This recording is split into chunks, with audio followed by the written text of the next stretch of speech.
Setelah jumpa dia bertanya, "Ya Pak Pendeta, ya Rahib, saya ini jujur adalah pelaku dosa besar.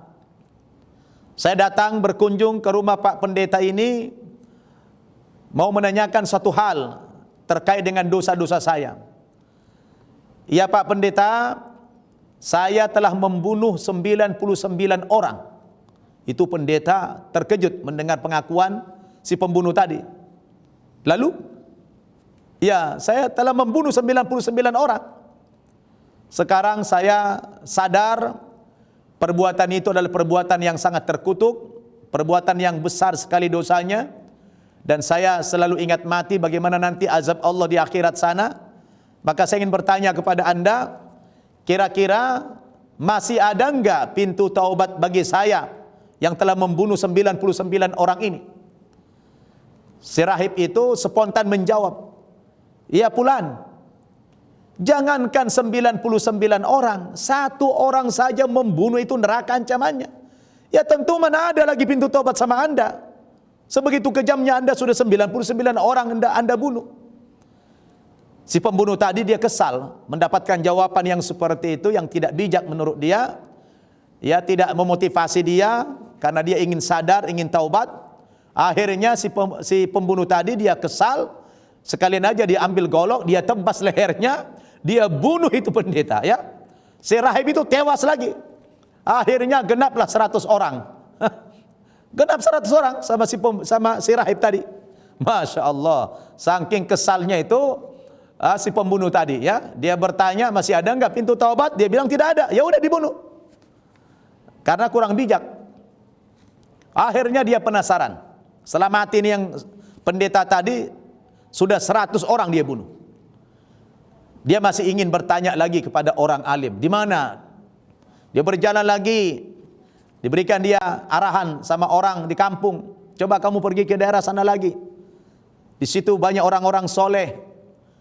Barangkali kamu nanti di sana jumpa dengan seorang alim." Nah, si pembunuh tadi berjalan mencari orang alim yang lain. Alhamdulillah, saudara, dia jumpa dengan seorang alim ulama, ya, yang soleh. Kemudian dia cerita lagi seperti yang tadi, lapor. Kalau yang pertama dia baru 99, sekarang sudah genap 100. Dia bilang, "Ya alim, ya ulama." Kalau sekarang ya Pak Kiai lah, kira-kira begitu. "Ya Pak Ustadz, saya ini sangat menyesal karena sudah melakukan perbuatan dosa yang sangat terkutuk." Kata Kiai tadi, "Apa dosamu?" "Saya telah membunuh 100 orang manusia." Itu Kiai juga terkejut. 100 orang? "Iya Pak Kiai." "Lantas?" "Saya selalu dihantui rasa takut. Saya menyesal dengan perbuatan itu ya Pak Kiai. Sekarang saya ingin taubat kepada Allah Subhanahu wa taala. Saya bayangkan kalau nanti saya mati apa yang akan terjadi, bagaimana beratnya siksa kubur, bagaimana beratnya azab Allah di neraka nanti. Saya terus terngiang-ngiang di telinga saya. Dan saya ingin taubat ya Pak Kiai. Kira-kira saya mau tanya sama Pak Kiai ini, masih terbuka enggak pintu taubat bagi saya?" Kata Kiai tadi, dia lebih arif, lebih bijak. Dia bilang, "Mana ada manusia yang bisa menghalangi Anda daripada taubat. Allah saja memberikan peluang kepada hamba-hambanya yang berdosa untuk bertaubat. Sebab cuma 2 saja, ya, kesempatan taubat yang tertutup. Yang pertama, apabila napas sudah berada di kerongkongan, itu sudah tertutup pintu taubat. Yang kedua, apabila matahari sudah terbit dari barat. Nah, ini sudah dekat kiamat kubra ini. Ya, kiamat yang besar. Kalau ruh sudah berada di kerongkongan, udah sekarat, lalu dia taubat seperti Fir'aun dulu, ya, waktu dia sudah tenggelam di Laut Merah, ditenggelamkan oleh Allah karena ngejar Nabi Musa itu. Lalu dia mengatakan, "Amantu bi Rabbi Musa wa Harun." Kalau begini saya sekarang percaya kepada Tuhannya Nabi Musa dan Harun. Sudah terlambat Mas, kata malaikat. Kalau sudah di kerongkongan napas, tidak ada lagi pintu taubat sama orang itu. Atau kalau matahari sudah terbit dari barat, ditolak taubatnya oleh Allah Subhanahu wa taala. Tetapi selagi masih banyak kesempatan kita hidup, taubat masih terbuka lebar. Percaya saudara. Nah, si kiai tadi luar biasa bijaksananya. Dia mengatakan tidak ada yang bisa menghalangi Anda dari taubat kepada Allah, dan Allah pasti mengampuni dosamu. Lalu si kiai itu menyarankan, kalau begitu, jika Anda benar-benar ingin taubat kepada Allah, coba kamu pergi ke kampung Anu. Ke kampung di sana itu. Ya, kamu berjalan ke arah sana, karena setahu saya, kata kiai tadi, di kampung itu penduduknya adalah orang-orang soleh, orang-orang yang ahli ibadah kepada Allah Subhanahu wa taala, bukan penyembah berhala, bukan penyembah togut. Dan kamu kalau sudah sampai ke kampung itu, jangan pernah kembali lagi ke kampung kamu, karena kampung kamu itu adalah kampung yang jelek, kampung banyak dosa. Kalau kamu kembali lagi ke kampungmu, nanti kamu akan berbuat dosa lagi. Jadi kalau kamu sudah sampai ke kampung sana, yang di sana banyak orang yang ibadah kepada Allah, kamu bertahan di sana dengan niat taubat, insya Allah dosa-dosamu diampuni oleh Allah Subhanahu wa taala. Bukan main gembiranya si pembunuh tadi, saudara. Ya, dia merasa terhibur, mendapatkan motivasi karena dia bijaksana sekali. Akhirnya si pembunuh itu berangkatlah dengan azam, dengan tekad yang kuat untuk menuju kampung yang dimaksud, tempat orang-orang soleh tadi. Dia berjalan.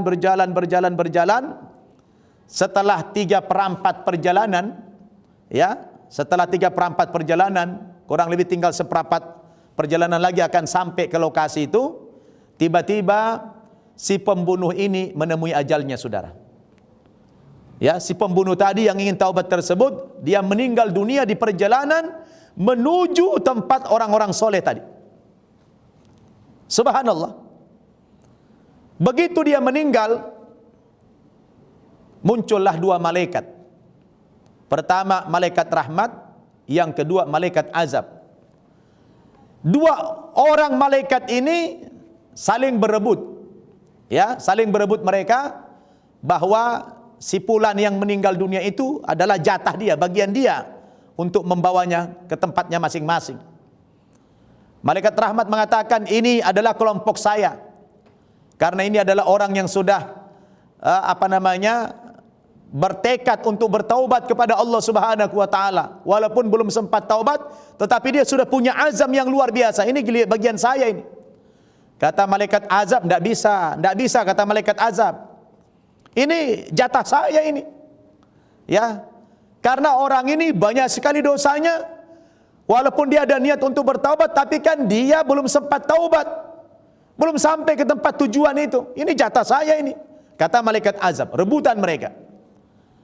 Di saat mereka berdebat antara malaikat rahmat dan malaikat azab, tiba-tiba muncullah seorang malaikat lagi menengahi. Ya, menengahi. Karena ini berdebat 2 malaikat ini. Masing-masing mengklaim ini adalah jatah saya. Akhirnya malaikat yang satu lagi mengatakan, kalau begitu solusinya, jalan keluarnya adalah lebih baik kita hitung saja jarak perjalanan orang ini ke tempat yang dituju. Karena si fulan ini sudah bertekad untuk taubat kepada Allah Subhanahu wa taala. Kata malaikat ini, kita ukur. Apabila jarak perjalanan orang ini lebih dekat ke tempat yang dituju di kampung orang-orang soleh itu ketimbang tempat yang dia tinggalkan tadi, kalau itu lebih dekat ke sana, maka itu adalah bagiannya malaikat rahmat. Tetapi apabila itu masih lebih jauh, ini bagiannya malaikat azab. Akhirnya mereka sepakat, saudara-saudara, diukurlah perjalanan si pembunuh tadi. Setelah diukur, saudara-saudara, ternyata jarak tempuh si pembunuh itu ke tempat yang dimaksud, dituju, sudah dekat. Berarti ini adalah taubatnya sudah diterima oleh Allah Subhanahu wa taala, dan ini adalah jatahnya malaikat rahmat untuk membawa kepada Allah Subhanahu wa taala. Ini saya pikir ibrah, pelajaran yang kita dapatkan dari kisah ini yang mengkisahkan Rasul. Diriwayatkan dalam hadis Imam Muslim, ya, ada dalam kitab Riyadhus Shalihin juga itu.